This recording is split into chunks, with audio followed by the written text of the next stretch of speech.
So I'm recording this video because I lost my job. So like 2 weeks ago, I heard that my job was going to be made redundant, and I didn't expect it at all. There were no warning signs. I mean, I heard that they're gonna change a few things, but nobody, they never said like, oh, we gonna, like get rid of some positions because we need to save money. So when I heard the news, exactly like, well, nearly 2 weeks ago, I was in a complete shock. When the AHR told me that, I started crying, and it felt like, like your worst nightmare is coming true.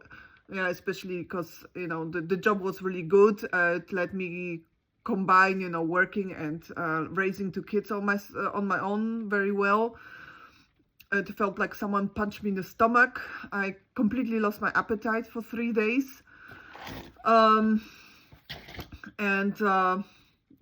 yeah, so it actually took me, last week it was really tough last week.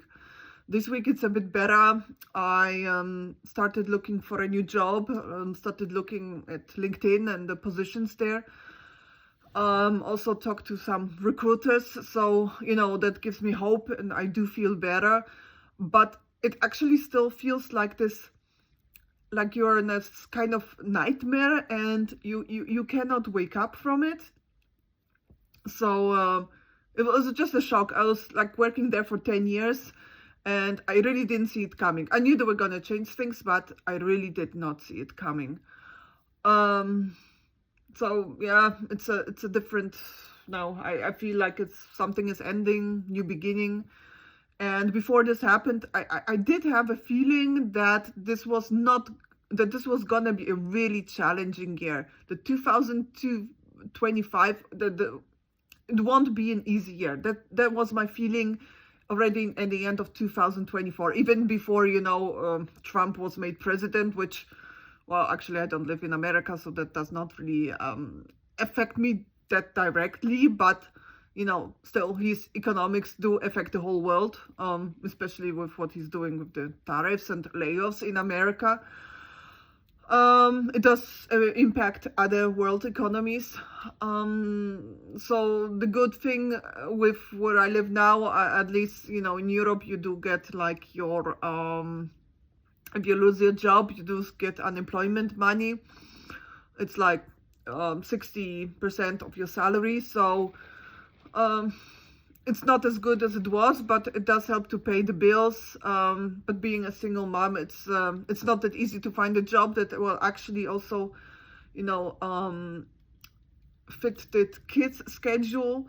And usually the people here, they start working really early. So early, like some people start working at 7 or at 8, and they finish at like 3 p.m., 4 p.m. So, so a normal 9 to 5 job is not really, what I can do, because I can have to pick up the kids already like 4 o'clock, because the nursery is open from 6 till 4.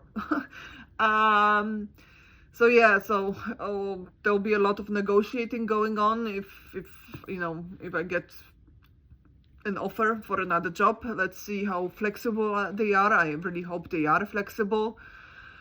And yeah, it's I'm still having nightmares about it. I still wake up and I'm like, oh no, this is actually true. It did happen.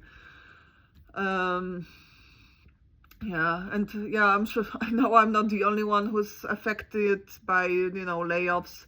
There'll also be more layoffs coming to this country. Other branches, not my own, but yeah, it's really tough, especially if you don't want to look for another job because you were happy with what you had, and nobody wants you. And one of the things I do value as a person is open communication and transparency. And now I see that this was not the case at my old job, not at all. So that's really tough. And yeah, we'll see what the future brings. And if you were laid off, and tell me how you dealt with those feelings and how you're dealing with them now. I'm interested to hear your story as well. And thank you for watching. Bye bye.